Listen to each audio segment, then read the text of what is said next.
KW Continente presenta los análisis y comentarios del ingeniero José Isabel Blandón y Fernando Correa.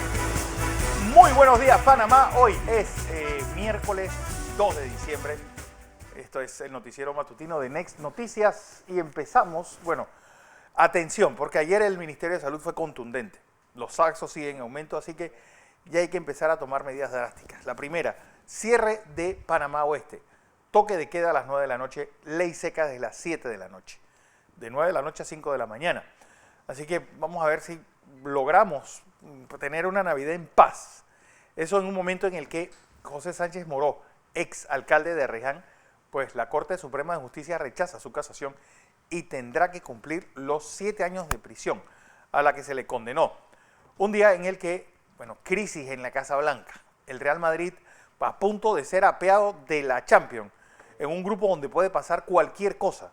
¿Por qué? Porque el Inter, pues también tiene posibilidad. Los 4 equipos juegan, dependen de sí mismos y están a la vista de la última fecha.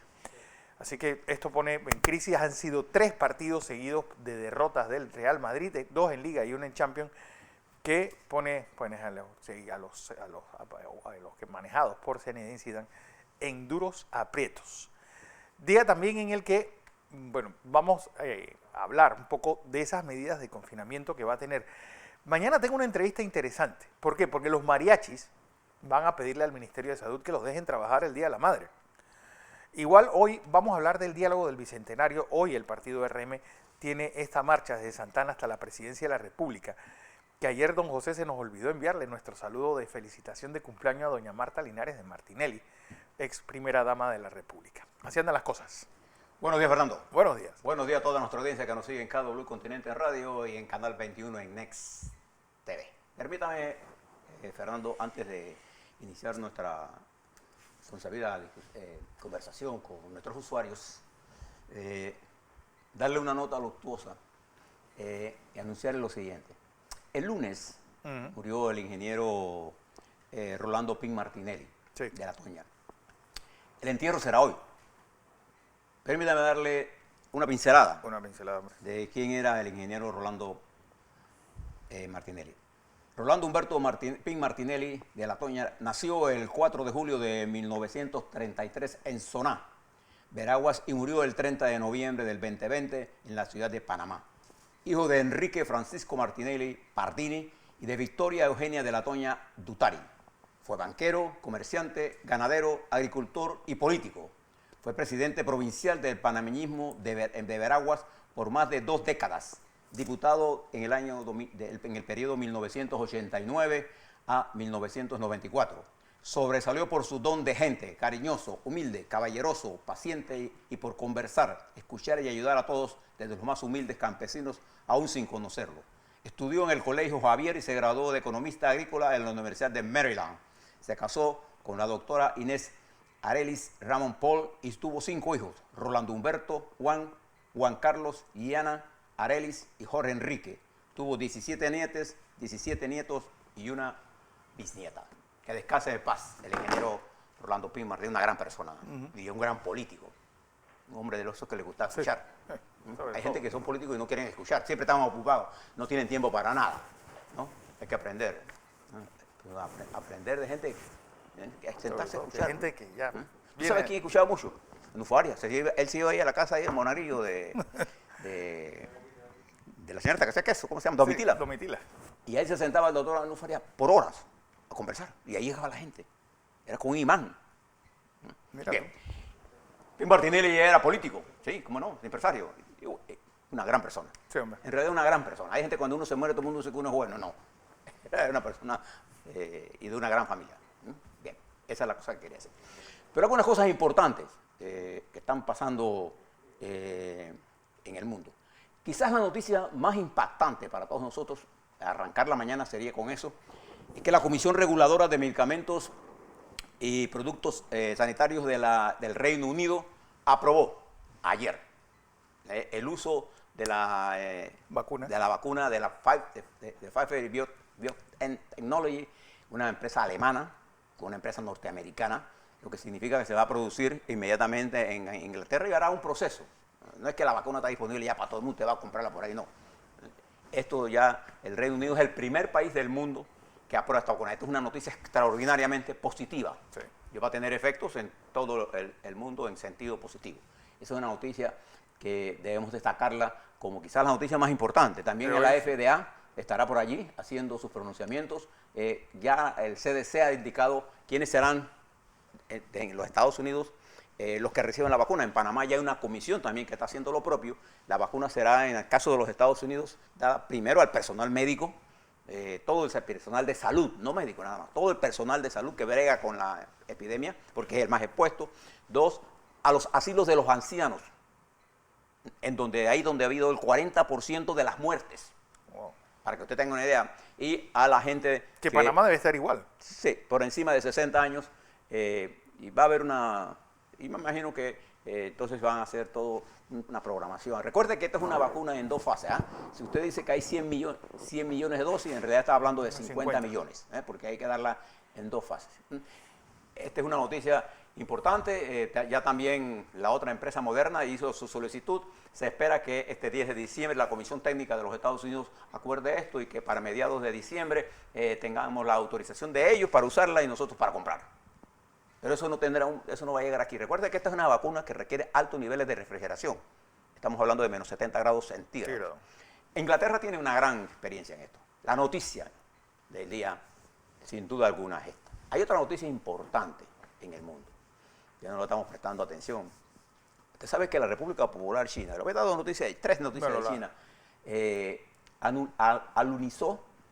Se convirtió en el segundo país en alunizar, el tercer país en alunizar. En la Tierra, en la Luna, alunizó, ¿cómo se dice alunizó? ¿Cómo va a ser en la Tierra? Sí. Qué bobería. En la Luna está tomando muestras, sale de allí. Es un avance significativo de la República Popular China en materia de tecnología. Ahora, 2 noticias que ponen a China en otra perspectiva. En Hong Kong, los disidentes del movimiento pro democracia fueron condenados a severas penas. Se los dije. Y ahí se ha creado un problema, una fuente de problemas políticos internacionales. Y además, el gobierno de los Estados Unidos sancionó a la empresa CEIC, C-E-I-E-C, una empresa de comercialización industrial de productos tecnológicos y aparatos de alta tecnología, la condenó por su apoyo a Maduro y por su persecución, según los Estados Unidos, a la disidencia en Venezuela. Noticia de la República Popular China. Y la cuarta noticia que está dando la vuelta al mundo de China tiene que ver con unos documentos que llegaron a manos de la prensa norteamericana y de la prensa mundial sobre el mal manejo que desde el principio le dio la República Popular China al caso de Wuhan.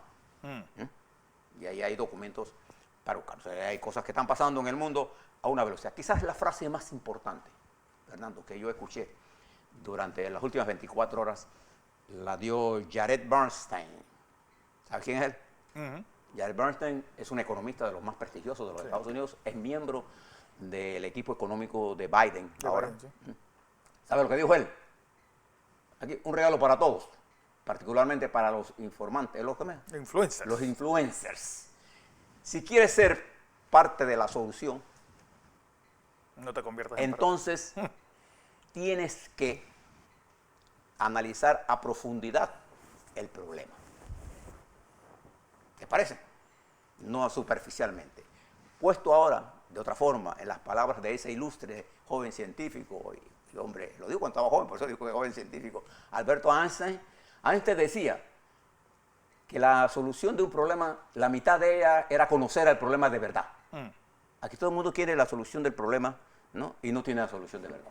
Le pongo esto, ¿por qué? Leí un informe de Marco Fernández que se lo voy a comentar. Es lo que iba a preguntarte. Leí el informe de Marco Fernández y le encuentro graves deficiencias en su análisis. Y lo voy a hacer con mucho respeto porque le tengo un gran cariño y respeto a Marco Fernández como economista. Pero su análisis está desprovisto de un análisis político y de un pésimo análisis de la pandemia. Creo que él no ha entendido bien las consecuencias económicas de eso. Yo leí el documento 3 veces, lo he estudiado. Ahora le hablo sobre él. Es un aporte al debate. Sí. Ese es el debate que tenemos que hacer. sin duda alguna. Hay una contribución de Marcos que se la reconozco porque es un análisis, pero olvida cosas importantes. Y al olvidar, cuando tú haces una abstracción de la realidad, corres el riesgo de dejar por fuera lo más grande. Y no hay nada peor que un economista hablando solo de economía sin entender la política. Entonces, por eso existe la rama de la política económica. Bien. Algunas cosas están pasando en el mundo importantes. En los Estados Unidos, la noticia impactante ayer fue las declaraciones del ministro de Justicia y procurador general, el ministro, él es secretario de Justicia, el señor Barr, que dijo ayer a la AP y se convirtió en la noticia instantánea del mundo que el FBI y el Departamento de Justicia no había encontrado ninguna prueba de un fraude masivo que cambiara el curso de las elecciones, del resultado de las elecciones. Punto y final para él. ¿Por qué un hombre de Trump? Porque este es un hombre que defendió a Trump. Usted tiene que oír lo que él decía en septiembre, hablando de una conspiración. El secretario, el fiscal general. Bueno, ahora dice que no. Toma una distancia de 1000 metros y con un fondo de 100.000 metros de profundidad de pozo entre él y Trump. Porque va a haber consecuencias, todo lo que ha pasado, judiciales, créalo. Y ojalá los Estados Unidos no caigan en ese lawfare que caímos nosotros, se los recomiendo desde aquí. Es mejor seguir el camino adelante y dejar que la justicia haga su trabajo. Pero esto que hizo el señor Barr es un golpe mortal a todo el discurso postelectoral, que mañana se cumple un mes, y todavía Trump, en sus últimas reuniones de la Casa Blanca, informa a los periodistas, sigue hablando de una conspiración, que él no ganó nada. En realidad, esto para mí es un final de norma. Ganó Biden el voto popular y ganó Biden el colegio electoral. Las palabras del señor Barr, un hombre pro-Trump, que nadie puede dudar, ¿o sí? Bueno, ahora será acusado de todo. Por ahí hay uno de los abogados de Trump, fíjese, un abogado que pidió que el director de cibernética de los Estados Unidos, que dijo que no había ningún fraude y que estas habían sido las elecciones más protegidas de la historia de los Estados Unidos, este señor pidió que lo atacaran y le pegaran un tiro. Se lo dijo él, el abogado. Y ahora Cruz le ha puesto una demanda y él dice que fue una cosa retórica, una metáfora. ¿Cómo un abogado puede pedir una pena de ejecución a un hombre que discrepa de usted? Y además funcionario, eso es ilegal, eso es un delito. Eso está ocurriendo ahí en ese país. Eso no está ocurriendo en Argentina, esto es Estados Unidos. Algunas cosas importantes en el COVID, Fernando. El mundo sigue a una velocidad espantosa. El crecimiento del COVID. Las cifras que tenemos nosotros en la mañana de hoy es de, a nivel mundial. El mundo hoy amanece, atención, con 64.415.519 casos, 1.497.372 fallecidos. Lo que habías dicho ayer, que íbamos a pasar los 14 millones, bueno, ya estamos casi en la mitad. Es que había subestimación de las cifras y se calcula que dentro de una semana estaremos en 4 millones de muertos en los Estados Unidos. Perdón, 4.000 muertos por día. 4.000 muertos por día. ¿Ayer hubo cuántos muertos? Ayer hubo 2.569. 2.500. Fue la cifra más alta desde abril. Fíjese usted la cantidad de muertos a estas alturas. Y 180.394 casos. Bien, mire lo que está pasando en los Estados Unidos. Eso nada más para que usted lo tenga de referencia. Sin duda alguna, lo de la vacuna no va a resolver el problema, porque va a pasar varios meses antes que esto se resuelva. Mientras eso está pasando, sigue la India con altos niveles de positivismo. Bueno, Estados Unidos, para concluir, 14.101.554 casos, 276.979 fallecidos. Mire que la velocidad de información de los muertos y de incremento de los positivos en los Estados Unidos es tan noticia que aparece en las pantallas de los Estados Unidos, de las cadenas, aparece al lado. Abajito el comportamiento de la bolsa de valores y en vertical aparece el incremento de los muertos. Un momento aparece 60, después aparecen 180, después 400, y cuando usted se espera al mediodía y regresa a ver, está ya por 500, y cuando usted se regresa de nuevo hay 2.000, 1.000, por la velocidad. La India, 9.504.803 casos, 138.251 fallecidos. Ayer 36.456 casos y 500 fallecidos. Bien, les doy una noticia también con respecto a esto. El COVID está ahora mismo en expansión. Sí. Allá, allende nuestras fronteras y a lo interno. Ahora le doy las cifras nuestras. Allá con unas cosas, por ejemplo, que Marcos no informó de que Panamá, nosotros, él llegó, ahora, no, déjeme, que me quedé muy impresionado por lo llano del análisis para la conclusión a la que llegó. Estaba planeado para dar una conclusión. Bien, le explico que en México la situación es muy grave, igual que en Brasil. México, 1.243.659 casos, 114.449 fallecidos, la tasa de letalidad de 9.20. Y en Colombia y en Costa Rica. Y en Costa Rica. La cosa está, y aquí estamos en una situación superior a ellos, mejor. Menos peor. No, mejor que ellos. Hay cosas, esto es una pandemia. Esto es una de las, lo que está ocurriendo en los Estados Unidos es el desastre más grande de todos estos últimos 100 años, Fernando. Sí, sí. Es que yo creo que ni la gripe española provocó ese desastre. Al colapso. Exacto. Usted tiene que ver las cifras del colapso mundial que esto ha producido en términos de endeudamiento. Ayer, el Fondo Monetario Internacional, ojo con las autoridades panameñas, por eso usted vio ayer tantos informes de Panamá de cómo se ha gastado el dinero. El Fondo Monetario Internacional ha dicho, los 70 países que han recibido apoyo del Fondo Monetario Internacional, guarden las facturas. Van a hacer un audito de lo que han dado. Claro, hay que hacer el audito. Eso es lo que yo llamo parte del proceso de rendición de cuentas. Entonces, usted está en medio de una guerra, me está pidiendo a mí que yo le diga cuántos tiros yo disparé. Primero tengo que contar cuántos tiros me quedan, cuántos compré, cuántos me quedan. Deja que se acabe la guerra, ¿no así? Y usted le está pidiendo en medio de la guerra que no compre respiradores. Ahora que no tenemos respiradores. Sí. ¿Se acuerdan que toda la bulla que armamos sobre los respiradores? ¿Se acuerdan? Entonces uno siempre debe entender los problemas. Y cuando usted entiende la razón de una campaña, cuando usted ve un periódico, cualquiera que sea, repetida la misma noticia, reciclada varias veces, eso ya no es noticia, eso se llama campaña. Eso se llama periodismo de pacotilla. O panfletario. Si usted quiere ser político, sea político. ¿Cuál es el problema? Eso no es un delito. El delito es creer que siendo usted un agitador político puede ser un periodista. Porque usted está tergiversando la verdad y eso es un delito. Eso no es libertad de expresión. Bien, esto lo dice el Fondo Monetario Internacional en los Estados Unidos. Bueno, primero le voy a hablar de Israel. ¿Usted se acuerda que Netanyahu llegó a un acuerdo con Gantz sobre un gobierno frágil? Bueno, ayer ellos decidieron, lo van a confirmar hoy, que van a romper la alianza y habrá nuevas elecciones en Israel. Sí, Mire lo que está pasando en un país importante desde el punto de vista geopolítico. Científico. Y que no hay salida política, porque hay como una especie de, entre la derecha y un sector menos derecho, no hay acuerdo. Mire lo que producen los desacuerdos. Esta sería la cuarta elección, o la quinta. La cuarta. La cuarta elección. Bien. Esto está pasando en Israel. En nuestra América, en términos políticos, fíjense lo que está pasando en Guatemala. El señor presidente de Guatemala, Alejandro Gimatay, se encuentra acorralado.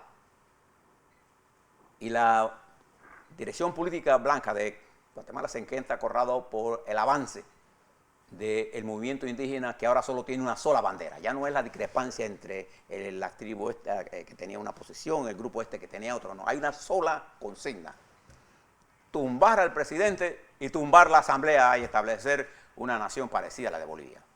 ¿Qué les parece? Plurinacional. Ahí no va a haber, créalo. Si es una torre de Babel. Ahí está en desarrollo un movimiento con una fuerza extraordinaria. Cuando usted es economista en Guatemala, tiene que entender el fenómeno político para poder entender qué medidas económicas y políticas usted puede hacer viable allí. ¿No le parece? Bien. Eso está ocurriendo en Guatemala. En Perú está en el mismo camino. Usted se fija que ya no se habla de eso porque se está negociando hacia dónde le pasa la salida, electoral o constitucional. Y ojo, que el camino que se está imponiendo es el camino constitucional. Y en Colombia la situación es, dime que te doy. Pero donde es más complicada, y a veces con ribetes de sainete, me diría yo. Perdón el atrevimiento. Ayer el presidente Maduro, uno de esos aspavientos que hacen, dijo y se paró: si nosotros perdemos las elecciones, yo renuncio. Hombre. Y la gente aplaudiendo. Él dice que si las elecciones las pierde, él renuncia y ya veremos qué pasa. Ya, ni siquiera dice, usted sabe lo que pasaría en un país si el presidente de nosotros dice: si yo pierdo tal cosa, yo renuncio y no sé qué va a pasar. Inmediatamente, ¿qué va a pasar con el capital? Adiós. Bueno, ¿qué capital? Bueno, pero eso, él puede decir eso porque ahí no está pasando nada. Sí.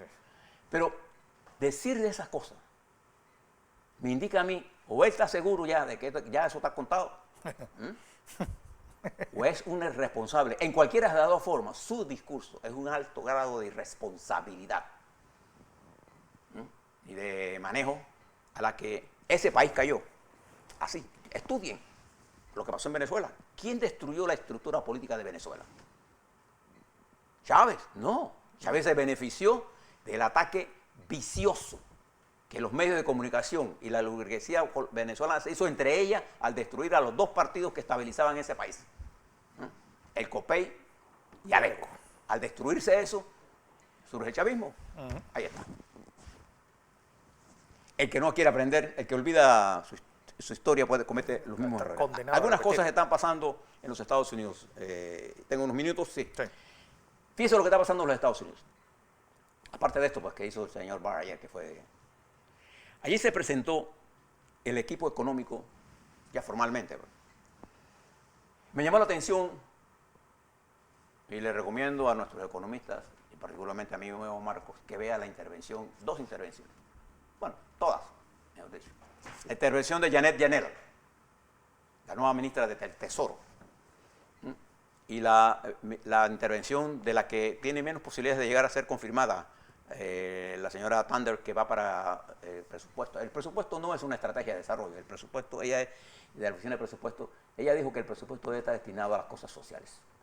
Pero esta señora, que es una keynesiana de formación, de formación, ella está preocupada por dos cosas fundamentales: empleo y cómo enfrentar las tareas económicas que se desprenden de todo lo que ha pasado en los Estados Unidos y cómo recuperar. No es Wall Street lo que a ella le importa, sino que decenas de millones de trabajadores y de pequeños y medianos empresarios se han quedado sin trabajo, sin empresas y no tienen perspectiva. Entonces su problema es cómo enfrentar ese problema incrementando la demanda y cómo meter a los Estados Unidos de nuevo como un actor importante en la estabilización comercial del mundo. Pero para hacer esa tamaña y gigantesca tarea hay que comprender lo que está ocurriendo. Y ella pone con claridad el efecto COVID en la economía. Bueno, y ese desarrollo de China del mercado interno, recuerden que en China hay 600 millones de pobres, es decir, gente, todos, sobre todo los que viven hacia la frontera a las fronteras occidentales, que gente que está saliendo de la edad de piedra en muchos casos. Así también, que eso es realmente la... Me gustó el planteamiento de la que va a dirigir la Comisión Económica, la señora Rose, y me parece que ha habido una discusión política muy profunda en el Partido Republicano, perdón, el Partido Demócrata, que va su presidente electo, Biden, con respecto a los problemas sociales que se han generado. Además, la propia distribución de cómo se está haciendo el gabinete con mujeres, con nuevos actores afroamericanos, latinos, blancos, y un alto nivel de intelectualidad y experiencia. Fíjate que no estamos hablando de no incluir jóvenes, sino gente que sepa, pues, porque no es por ser joven que tú debes dirigir. Es que para dirigir un país, cualquiera que sea, por grande o pequeño que sea, se necesita tener experiencia, saber lo que tengo que enfrentarnos. El mundo es complicado. Bien, les recomiendo que miren los planteamientos de estos personajes que tienen sobre sus hombros la tremenda responsabilidad de recuperar a los Estados Unidos en lo interno y en lo externo. En el plano, Biden tiene una comprensión geopolítica importante. Fíjese lo que Biden está pensando, que el clima, el cambio climático, él no lo ve como un problema, sino como una oportunidad para generar nuevos empleos. El señor Trump lo mira como un obstáculo a una economía para hacer lo mismo, ¿no? Mercados cerrados, y fíjese, mercados hegemónicos, porque él lo que quiere es que él lo hace, pero tú no lo haces. Entonces, ese mundo comienza a tener una apertura política interesante y un debate interesante, que nosotros estamos lejos de ese debate. Por eso le voy a dar preponderancia en mi intervención a lo interno, a lo que planteó el economista Marco Fernández. ¿Por qué? Porque ese es el debate que nosotros tenemos que estar metidos. No en esa pendejada de estar todos los días diciendo tonterías en redes sociales. Este es el debate que el panameño quiere escuchar. ¿Cómo vamos a resolver el problema del empleo y cómo vamos a resolver las desigualdades? Bien, en los Estados Unidos, el presidente Trump anunció ayer que él va para la campaña, sea en el 21, él cree que ya la ganó, sea en el 2020 o sea en el 24. Después que él deje la presidencia, usted verá que Trump saldrá y vendrán otros actores. Por ahí, de vez en cuando le hagan un proceso, saldrá él. Y él piensa montar una maquinaria imaginaria. Porque el mundo seguirá siendo, con Trump y sin Trump, el mundo va para adelante. Entonces, lo que está pasando en los Estados Unidos es que en la medida en que él insista en esa teoría conspirativa, y fíjense lo que ahora sabemos, según información periodística de los Estados Unidos, asesores legales de Trump, como Giuliani, están pidiendo que el presidente le dé un perdón, lo que se llama en inglés un preventive pardon, ¿sabes lo que es un perdón anticipado? Y alguien se pregunta, bueno, ¿cómo es un perdón anticipado? Bueno, yo sí creo que usted debe ver lo que sí ha pasado en los Estados Unidos. Por ejemplo, cuando Nixon dejó la presidencia, él tuvo un perdón anticipado. Sí, ya ayer al foro habían lanzado. Lo había lanzado, no había sido llevado a ningún proceso, simplemente le dio un presidente. El presidente Carter lo hizo con los disidentes de la guerra de Vietnam. Le dio un perdón que, como nadie cuestionó, nunca fue a la corte. Pero que esto se pueda dar en medio de ahora, el Estados Unidos de ahora, tenga la plena seguridad que los grupos lo van a continuar a la corte. Todavía, tanto en el caso de Nixon, Fernando, y estemos televidentes y radioescuchas, ni en el caso del señor de la guerra de Vietnam fue cuestionado por nadie. Es decir, cuando digo cuestionado fue elevado como problema jurídico a la corte. Fue simplemente apoyado por su principio de estabilidad política. Bueno, el señor Giuliani. Pero ahora conocemos otro problema nuevo, que lo publican los medios de comunicación después que un juez, y ese es cómo se funciona en los Estados Unidos, estimados periodistas panameños, un juez libera un documento en el cual en ese documento se dice que el Departamento de Defensa está estudiando una posible manejo de una red que estaría vendiendo perdón, pidiendo perdones del presidente a cambio de dinero, o sea, de coima. Sí. Eso lo conocen los medios porque el juez hizo público el documento donde se presentó la denuncia. Si no, no lo hubiéramos conocido.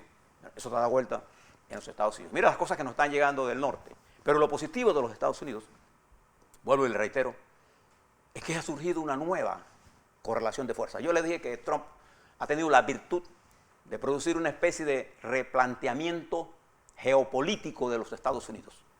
Pero sobre todo ha logrado que nuevos elementos de la sociedad norteamericana entren con fuerza a la vida política norteamericana.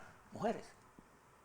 Tomé con las manos solamente en el Congreso de los Estados Unidos, entendiendo la Cámara y los senadores, hay más de 147 mujeres, con mayoría demócrata. Las mujeres prefieren el Partido Demócrata, hay más espacios. Es un problema que tiene que plantearse el Partido Republicano, que con Trump se alejó del voto femenino por su actitud machista.